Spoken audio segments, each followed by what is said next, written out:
sehingga dapat berkumpul pada forum sore hari ini. Sebelumnya, kami dari kelompok 3 akan mempresentasikan mengenai membaca intensif, ekstensif, dan kritis. Sebelum masuk ke dalam pembahasan, izinkan kami memperkenalkan diri terlebih dahulu. Di sini saya sebagai moderator, Siti Dinanur Aini dengan NIM 2024-35054 bersama dengan rekan saya Agus Widodo dengan NIM 2024-35003. Selanjutnya dengan rekan saya Dinda Maila Faiza dengan NIM 2024-35627 dan rekan saya Nurul Hamidah dengan NIM 2024-35045. Baik, masuk ke dalam pembahasan. Sore hari ini kita akan membahas tentang beberapa topik, yakni mengenai pengertian membaca intensif, ekstensif, dan kritis. Selanjutnya, tujuan membaca intensif, ekstensif, dan kritis.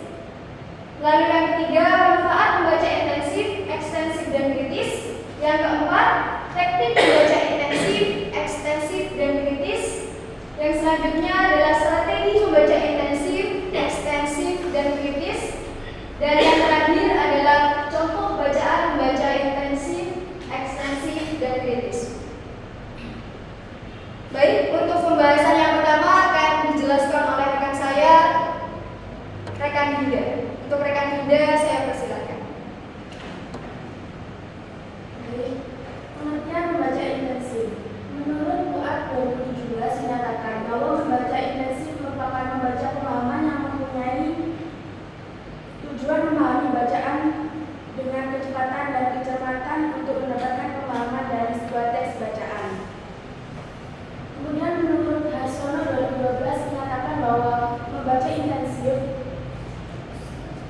juga merupakan suatu proses mencari makna dari gagasan-gagasan tertulis melalui interpretasi bermakna dan interaksi dengan bahasa. Membaca intensif bukanlah sebagai suatu proses beragam yang dipengaruhi oleh berbagai pemikiran kemampuan berbahasa. Kemudian menurut KBBI, membaca intensif adalah membaca dengan sungguh-sungguh dan teliti untuk memahami isi bacaan secara mendalam.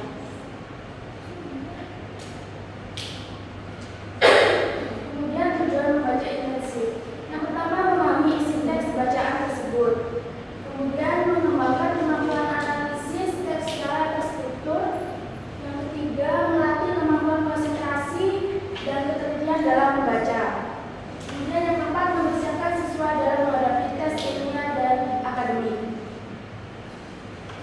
Manfaat membaca intensif.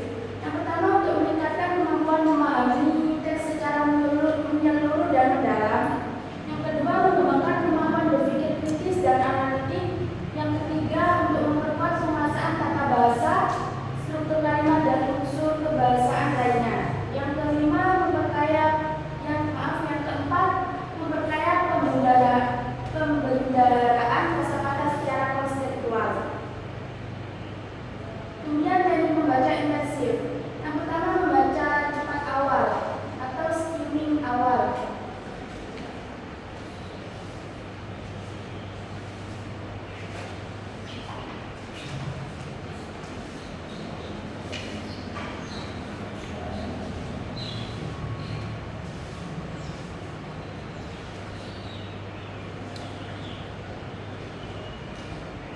Teknik ini bertujuan untuk menentukan fokus utama bacaan dan menyiapkan strategi memahami bagian-bagian penting secara intensif. Kemudian menandai bagian penting, yaitu pembaca dapat menggunakan alat bantu seperti stabilo atau pensil untuk menandai gagasan utama, istilah penting, kalimat kunci, dan data relevan dalam teks. Kemudian yang ketiga, membuat catatan atau ringkasan. Pembaca disarankan untuk mencatat poin-poin penting atau membuat ringkasan singkat dari setiap paragraf. Kemudian yang keempat, mengajukan pertanyaan terhadap teks tersebut.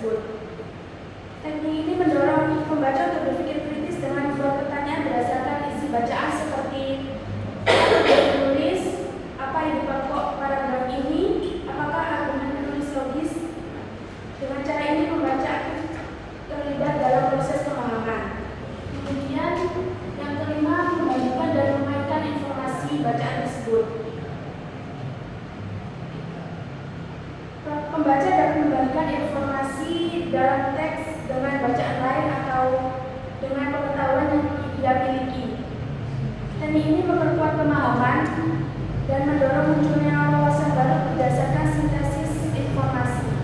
Kemudian yang keenam, evaluasi dan refleksi diri terhadap isi bacaan. Setelah membaca, pembaca diharapkan mengevaluasi teks secara menyeluruh. Apakah teks tersebut memberikan informasi yang valid dan logis? Dan apakah ada bias atau sudut pandang yang tersembunyi? Proses refleksi ini adalah bagian penting dalam teknik membaca intensif karena mendukung pembaca menjadi lebih kritis dan sadar terhadap makna bacaan.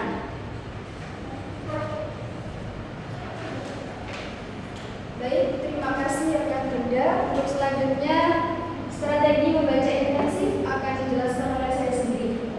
Yang pertama, membaca secara perlahan dan teliti. Strategi ini sangat efektif bagi para pembaca karena dengan membaca perlahan kita dapat memahami isi bacaan, dan dengan membaca teliti kita mampu meneliti bagian-bagian penting di dalam suatu bacaan, sehingga kita mampu mendeteksi di mana ide pokok, di mana pokok bahasan yang akan disampaikan oleh penulis kepada pembaca. Yang kedua adalah mencatat atau menandai informasi penting. Kita bisa menggunakan berbagai macam alat seperti stabilo atau alat lainnya untuk memudahkan kita mencatat atau memberi tanda bagi bagian-bagian terpenting dalam suatu bacaan. Yang ketiga, kita bisa menganalisis kosakata sulit atau istilah teknis. Pastinya di dalam suatu bacaan itu kita menemukan beberapa kata yang sulit untuk dimengerti, beberapa kata sulit yang asing didengar di pendengaran kita. Maka dari itu kita bisa mencatat kosakata sulit tersebut, lalu kita bisa mencarinya di dalam kamus atau referensi-referensi buku lain yang dapat membantu kita memahami secara lebih luas kata yang disampaikan oleh penulis.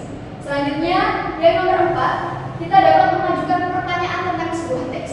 Bisa menggunakan metode Adizimba. Apa sih yang dibahas dalam suatu bacaan tersebut?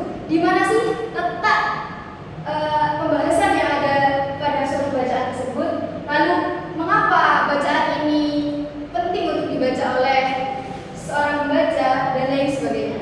Selanjutnya, yang kelima, meringkas isi teks. Dengan strategi meringkas isi teks dalam membaca intensif dapat memudahkan kita sebagai seorang pembaca memahami suatu isi, suatu pokok bahasan di dalam sebuah bacaan. Karena dengan meringkas kita dapat menjelaskan kembali, kita dapat menuliskan kembali menggunakan bahasa kita sendiri. Lalu yang keenam, diskusi atau review. Setelah kita membaca sebuah bacaan, kita dapat melakukan review, diskusi bersama teman-teman. Entah itu bersama teman-teman, bersama guru, atau bersama rekan-rekan lain yang mampu memberikan kita pemahaman lebih terhadap suatu bacaan. Karena terkadang sudut pandang cara memahami satu orang dengan orang lainnya itu pastinya berbeda. Nah, dari strategi diskusi atau review ini kita bisa menggabungkan suatu perbedaan ini menjadi suatu kesatuan yang membantu kita dalam pemahaman sebuah teks. Baik, selanjutnya mengenai membaca ekstensif, tujuan, teknik, manfaat akan dijelaskan oleh rekan saya, rekan Mida. Untuk rekan Mida, kami persilakan. Baik, yang pertama pengertian baca ekstensif. Menurut Nadimun dan Al-Mulaila dari 14 mengatakan membaca ekstensif menjadi kegiatan untuk mencari informasi yang luas. Artinya perlu waktu yang cepat untuk membaca teks membaca ekstensif. Menurut KBBI memiliki arti membaca secara luas atau menyeluruh, seringkali tanpa fokus pada pemahaman mendalam setiap kata, melainkan lebih pada memahami isi secara umum. Selanjutnya, tujuan membaca ekstensif. Yang pertama, memperoleh gambaran umum isi bacaan. Yang kedua, meningkatkan kelancaran membaca.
ketiga, tidak terlalu fokus kepada kata sulit.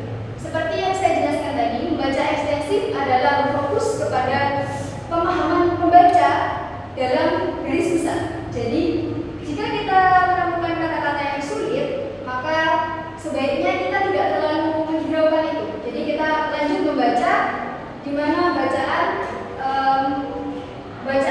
lain yang menyampaikan secara terperinci makna tanpa harus menghiraukan kata-kata sulit. Yang keempat, meningkatkan kecepatan membaca. Karena membaca ekstensif ini merujuk kepada kecepatan membaca. Jadi diharapkan seorang pembaca dapat mampu mengasah kemampuan kecepatan. Misalkan di dalam 1 menit kita bisa menguasai sekian ratus kosakata.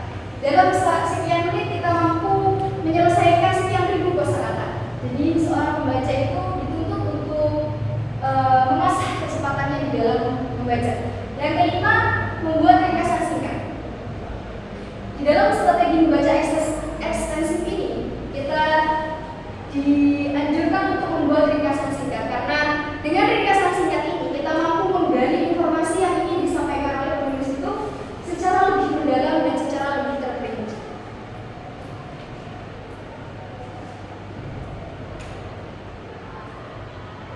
Baik, selanjutnya pembahasan kita adalah mengenai pengertian membaca kritis, tujuan membaca kritis, manfaat membaca kritis, dan teknik membaca kritis yang akan disampaikan oleh rekan saya, rekan Agus. Untuk rekan Agus, waktu dan tempat kami persilakan.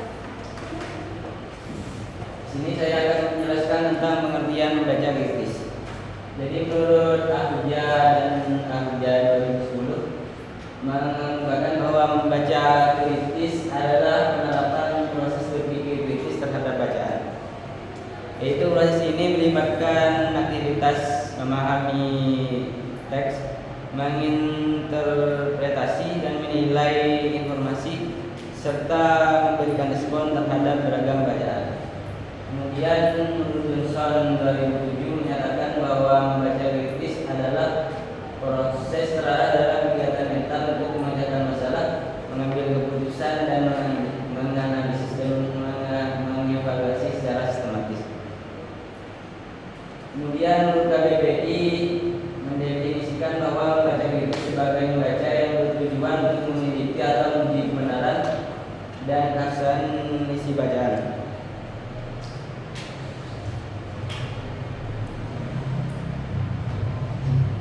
Jadi berdasarkan dari pengertian di atas, membaca kritis dapat disimpulkan sebagai proses membaca yang melibatkan penerapan berpikir kritis secara terarah dan sistematis, yaitu dan juga menilai kebenaran dan keabsahan isi bacaan guna untuk mengambil keputusan dan pemecahan masalah. Kemudian manfaat membaca kritis. Yang pertama yaitu meningkatkan pemahaman.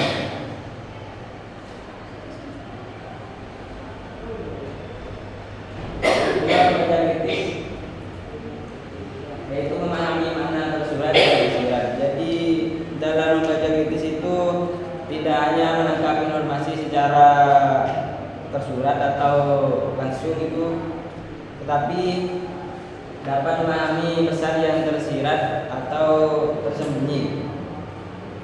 Kemudian menilai keakuratan informasi dan logika argumen. Dalam membaca kritis, pembaca akan menganalisis apakah informasi yang disampaikan sudah benar, valid, dan logis. Kemudian yang ketiga itu membedakan fakta dan opini serta mendeteksi bias. Yaitu pembaca mengevaluasi apakah informasi itu sudah akurat atau tidak. Kemudian yang nomor 4 mengembangkan pemikiran kritis.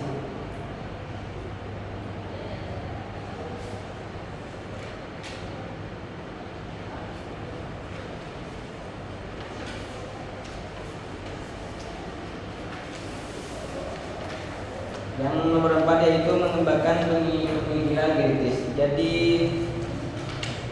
otak akan berpikir lebih mendalam dan sistematis. Ini membantu membaca mengembangkan kemampuan menganalisis, menyimpulkan, serta memberikan tanggapan atau kritik terhadap informasi yang dibaca. Kemudian yang nomor 5, meningkatkan kemampuan membuat keputusan. Dengan membaca kritis, pembaca dapat membuat keputusan yang lebih baik dan bijaksana karena didasarkan pada analisis yang objektif dan informasi dapat dipercaya. Kemudian manfaat membaca kritis. Yang pertama yaitu meningkatkan pemahaman. Membaca kritis bukan hanya memahami makna secara keseluruhan, tetapi juga menggali lebih dalam dan memahami alasan-alasan di balik pertanyaan penulis. Yang kedua yaitu membangun basis pengetahuan. Membaca kritis membantu membangun basis pengetahuan yang kuat dengan memberikan pemahaman yang komprehensif tentang literatur yang ada. Yang nomor 5, yang nomor 3 yaitu melatih berpikir kritis. Dengan menganalisis teks secara mendalam, pembaca dapat meningkatkan kemampuan berpikir kritis mereka, yaitu termasuk kemampuan mempertanyakan, mengevaluasi, dan membuat penilaian yang beralasan. Yang nomor 4 yaitu mengidentifikasi argumen yang kuat. Pembaca kritis membantu dalam mengidentifikasi argumen yang kuat yang didukung oleh bukti yang solid dan penangkaran yang bagus.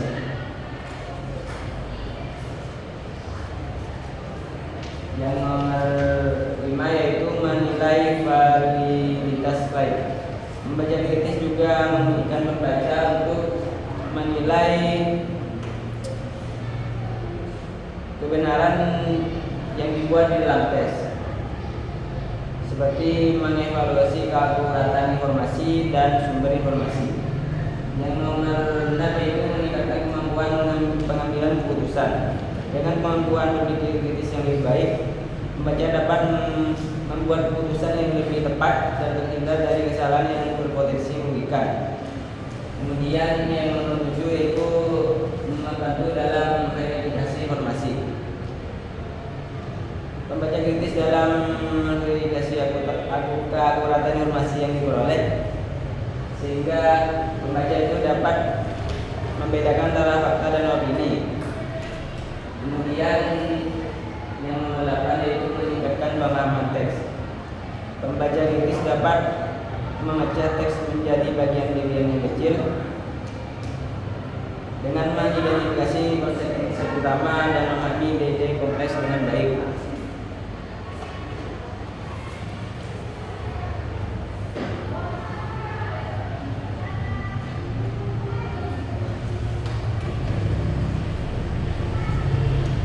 Kemudian berikutnya adalah teknik membaca kritis. Yang pertama yaitu pahami tujuan dari penulis. Identifikasi tujuan penulis.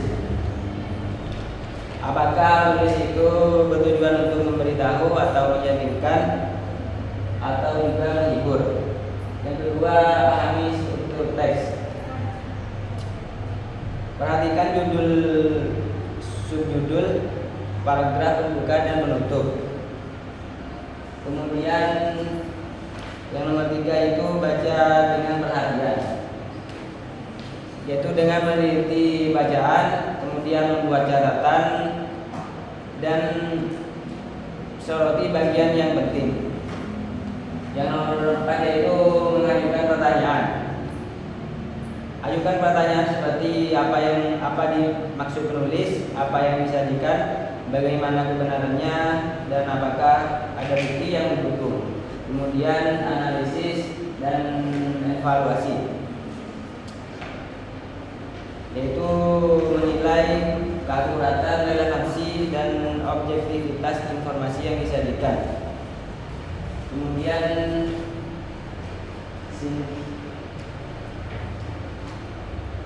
strategi SQ3E, yaitu melakukan survei, question, break, recite dan review untuk meningkatkan pemahaman. Yang ketujuh yaitu membaca terbuka.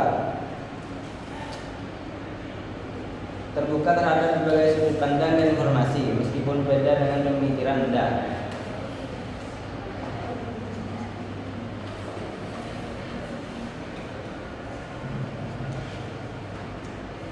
Selanjutnya, saya akan menjelaskan mengenai strategi membaca kritis. Yang pertama, strategi pratinjau. Strategi ini memungkinkan pembaca untuk menyiapkan hal-hal penting yang akan dilakukan sebelum kita membaca suatu topik. Karena dalam membaca kritis ini, seorang pembaca itu dituntut untuk mampu memahami isi teks, mampu menganalisis, dan mampu berpikir kritis. Jadi, strategi pratinjau ini sangat efektif sekali untuk membantu kita dalam persiapan sebelum membaca sebuah bacaan kritis. Yang kedua, strategi menyoal untuk memahami dan mengingat. Strategi ini dapat kita lakukan dengan memberikan pertanyaan terhadap bacaan tersebut. Sama seperti tadi, bahwasanya setiap bacaan pasti akan menerangkan tentang suatu alasan, memaparkan tentang suatu kejadian atau yang lain sebagainya. Lalu dengan strategi menyoal ini dapat membantu kita memahami apa sih isi dari sebuah bacaan tersebut dan makna tersirat ataupun tersurat di dalam sebuah bacaan tersebut. Selanjutnya, yang ketiga, strategi menguraikan dan meringkas bacaan. Strategi ini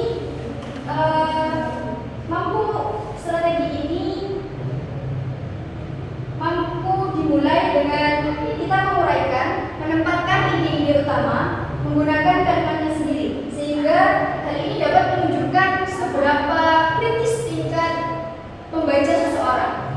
Yang keempat, strategi evaluasi argumen. Karena di dalam suatu bacaan kritis akan kita temukan beberapa argumen, bukan hanya dari satu orang, melainkan dari beberapa orang yang memberikan argumen. Maka dari itu kita harus mampu mengevaluasi setiap argumen yang diberikan oleh beberapa orang yang memberikan. Selanjutnya yang kelima, strategi membandingkan bacaan kontras dan bacaan terkait. Strategi ini memiliki pendekatan yang dilakukan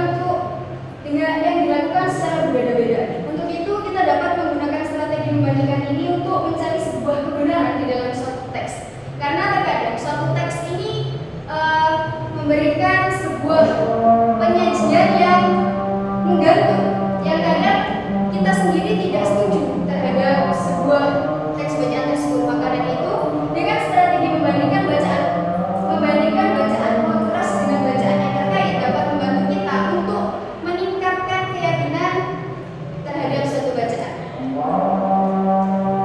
Baik, kita break dulu ya teman-teman, karena waktu azan maghrib sudah tiba.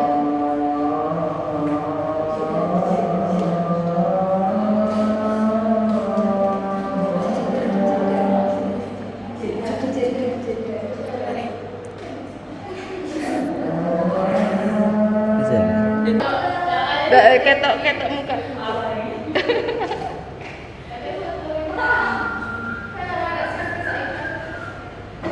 Baik teman-teman, kita lanjutkan pembahasan kita sore hari ini. Kita telah usai membahas tentang membaca intensif, ekstensif, dan membaca kritis, mengenai pengertian, manfaat, tujuan, teknik, dan strategi. Untuk itu saat ini kita masuk ke dalam contoh membaca intensif, ekstensif, dan membaca kritis. Karena membaca intensif, membaca ekstensif, dan membaca kritis termasuk ke dalam membaca yang tidak bersuara, maka dari itu saya akan menunjuk 3 orang dari rekan-rekan sekalian untuk maju ke depan dan mempraktekkan membaca intensif, ekstensif, dan membaca kritis. Tentunya setelah kita mempraktekkan kegiatan membaca intensif, ekstensif, dan membaca kritis, akan ada beberapa pertanyaan yang akan kami ajukan kepada 3 rekan yang dapat membantu kami untuk menyelesaikan presentasi kita ini. Sebelum saya tunjuk, apakah rekan-rekan sekalian ada yang ingin mengajukan diri untuk ke depan?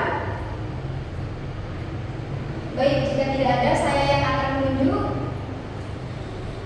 Untuk Mbak Elisa, silakan maju. membaca intensif. Rekan Agung silahkan maju untuk mempraktekkan membaca ekstensif. Dan rekan Riva silahkan maju untuk praktek membaca kritis. Silahkan untuk ketiga rekan sekalian, kami mohon bantuannya untuk maju ke depan.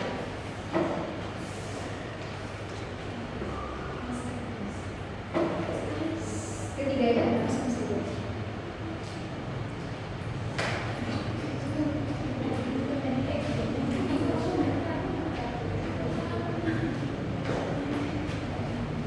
Untuk membaca ini, kami meminta tolong kepada rekan Anissa untuk ke depan.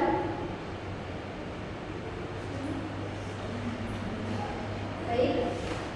Akan dibaca di dalam hati, lalu kami akan memberikan beberapa pertanyaan kepada Kak Anissa.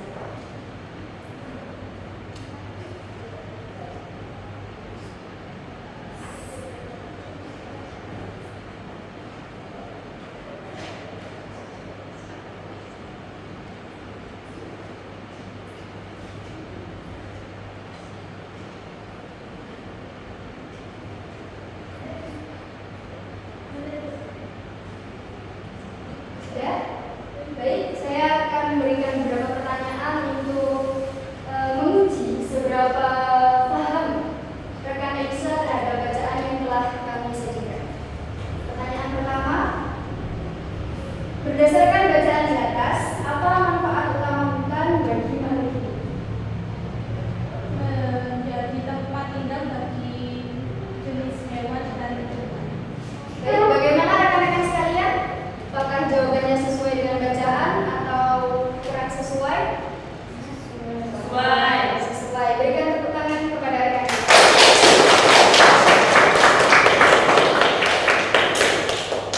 Karena membaca intensif adalah membaca yang terstruktur, jadi tentunya pertanyaan yang diberikan memiliki jawaban yang terdapat pada seluruh bacaannya. Selanjutnya kita masuk kepada contoh membaca ekstensif. Silakan untuk rekan Riva maju ke depan membantu kami dalam presentasi kali ini. Baik, karena membaca ekstensif berfokus kepada kelancaran dan kecepatan, maka kami akan memberikan waktu 1 menit untuk rekan Riva membaca dan menyelesaikan bacaan tersebut. Silakan.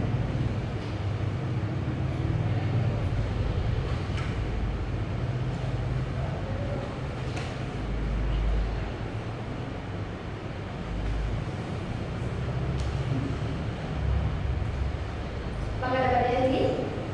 Oke, pertanyaan yang akan saya berikan kepada rekan Riva, karena membaca ekstensif adalah membaca dengan berfokus kepada garis besar suatu bacaan, maka pertanyaan yang akan saya berikan adalah apa judul bacaan tersebut? Liburan di desa kakek. Baik, apakah jawabannya sesuai rekan-rekan sekalian? Sesuai. Berikan tepuk tangan kepada rekan. Dan yang terakhir kepada rekan Arum, silakan maju ke depan untuk membantu kami membacakan contoh membaca kritis. Silakan.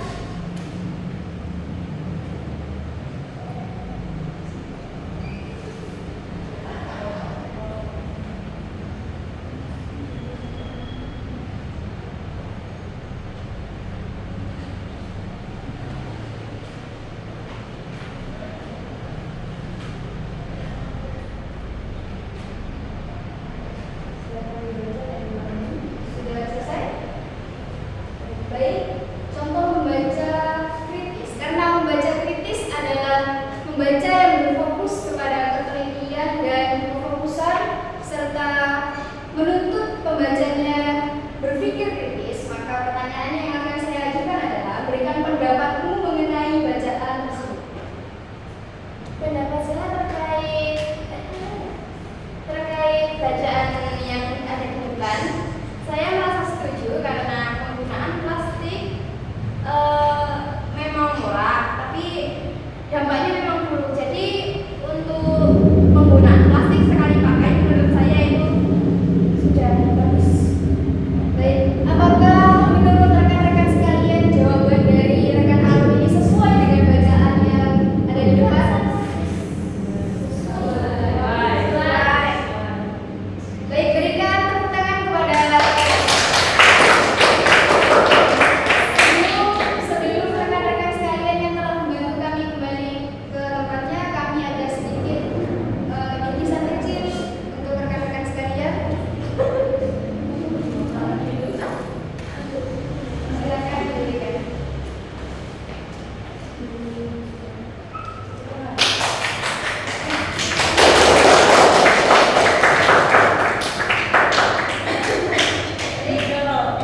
Telah usai presentasi kita sore hari ini, kita masuk ke sesi tanya jawab.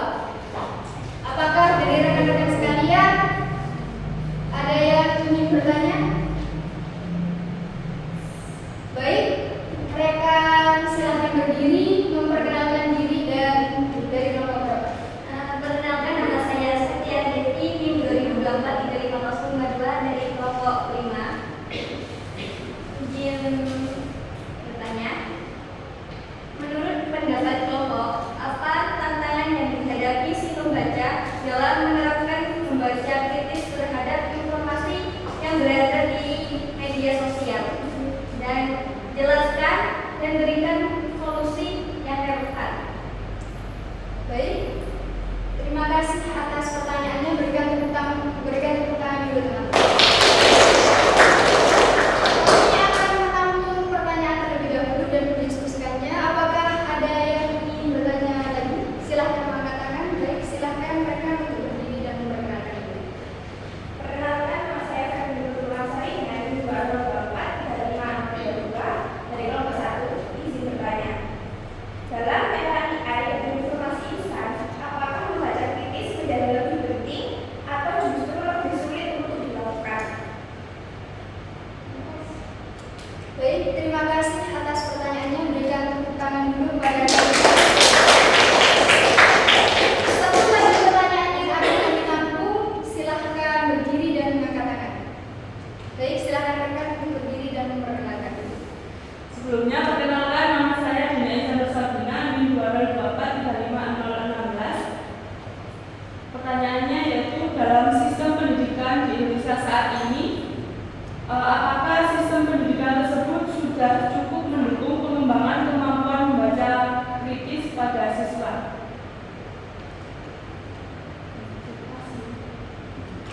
Baik, terima kasih rekan Dini. Silahkan berikan tepuk tangan dulu teman-teman.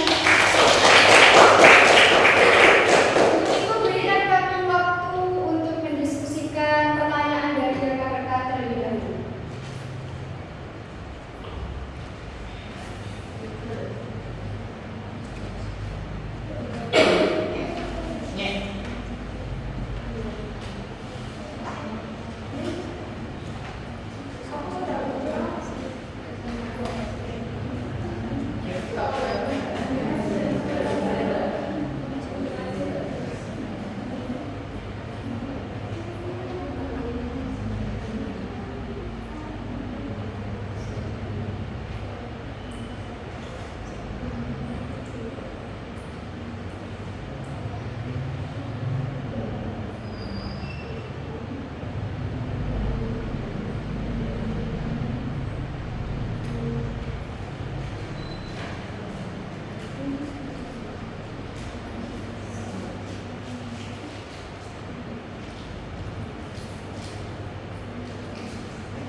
rekan.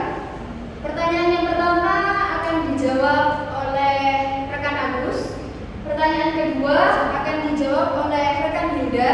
Dan pertanyaan ketiga akan dijawab oleh rekan Nida. Untuk jawaban pertama kepada rekan Agus, waktu dan tempat kami persilahkan.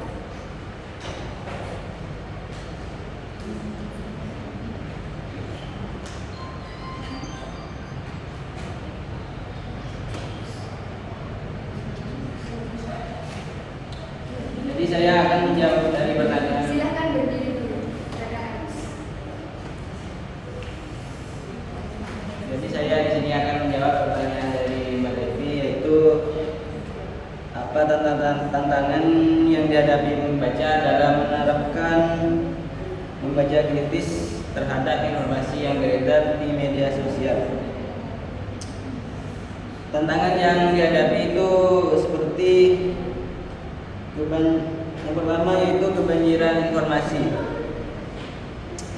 Pengguna untuk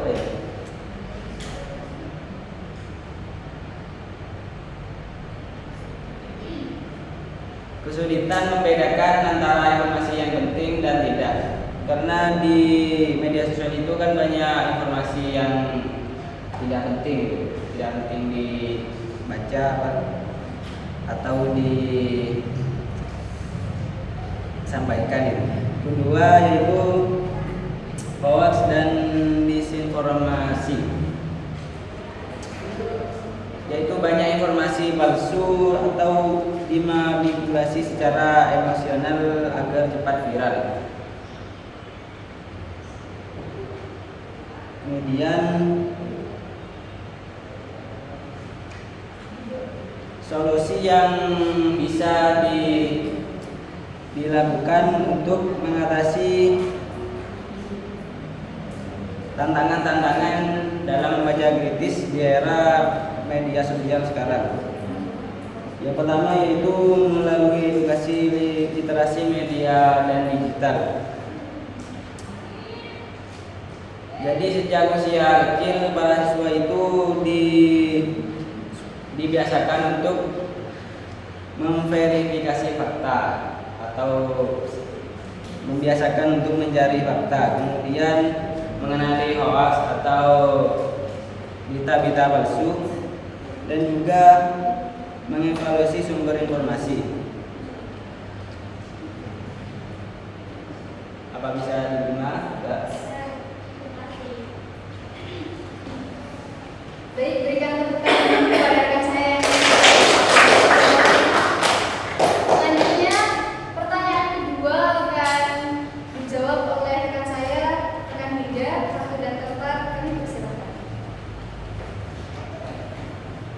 Baik, saya akan menjawab pertanyaan dari Mbak Febri. Pertanyaannya, dalam era AI dan informasi instan, apakah membaca tulis lebih penting atau justru lebih sulit dilakukan? Membaca kritis menjadi lebih penting sekaligus lebih sulit dilakukan dalam era AI dan informasi instan. Kemudian akses terhadap informasi membuat banjir data tidak terhindarkan. Namun tidak semua informasi yang tersebar itu valid, objektif dan bebas dari bias. Tapi disinilah membaca kritis berperan untuk menilai informasi, menganalisis maksud tersembunyi serta menilai kredibilitas sumber. Kesulitan muncul karena informasi tersebar sangat cepat sehingga pengguna cenderung langsung mempercayai apa yang pertama kali mereka lihat. Kemudian algoritma media sosial dan AI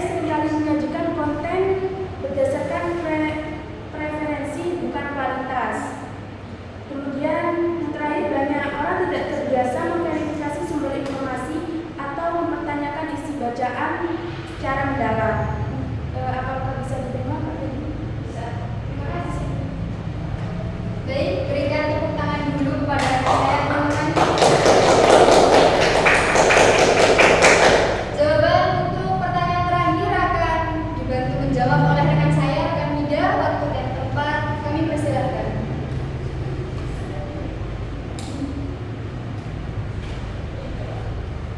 Baik, saya akan menjawab pertanyaan dari Kak Dini. Dalam sistem pendidikan di Indonesia saat ini, apakah sistem pendidikan tersebut sudah cukup mendukung pengembangan kemampuan membaca kritis pada siswa? Secara umum, sistem pendidikan di Indonesia belum sepenuhnya mendukung pengembangan kemampuan membaca kritis. Meskipun kurikulum Merdeka telah mengusung pendekatan pembelajaran berbasis HOTS, dalam praktiknya masih banyak sekolah yang terjebak pada pembelajaran yang bersifat hafalan dan berorientasi pada nilai ujian. Beberapa kendala utamanya meliputi guru belum terlatih secara menyeluruh dalam mengembangkan strategi pengajaran membaca kritis. Ketersediaan sumber bacaan yang beragam dan berkualitas masih terbatas, terutama di daerah. Kurangnya waktu untuk diskusi atau debat di kelas yang seharusnya menjadi sarana latihan berpikir kritis. Namun demikian, beberapa sekolah mulai menerapkan pendekatan pembelajaran berbasis proyek, literasi media, dan diskusi yang menjadi langkah awal yang baik untuk mendorong kemampuan berpikir kritis. Bapak bisa diterima? Bisa, terima kasih. Baik, berikan tepuk tangan dulu kepada rekan saya.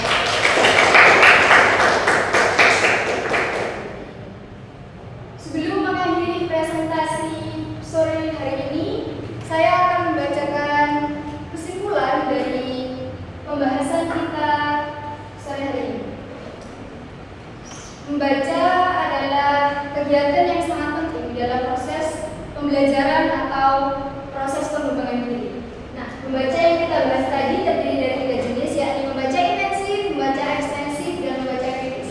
Membaca intensif ini berfokus kepada memahami isi teks secara mendalam dan lebih detail, sedangkan membaca ekstensif berfokus kepada meningkatkan kelancaran dan kecepatan membaca, sedangkan membaca kritis berfokus kepada cara berpikir kritis dan menganalisis. Selain itu,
Pertanyaannya yaitu dalam sistem pendidikan di Indonesia saat ini, apakah sistem pendidikan tersebut sudah cukup mendukung pengembangan kemampuan membaca kritis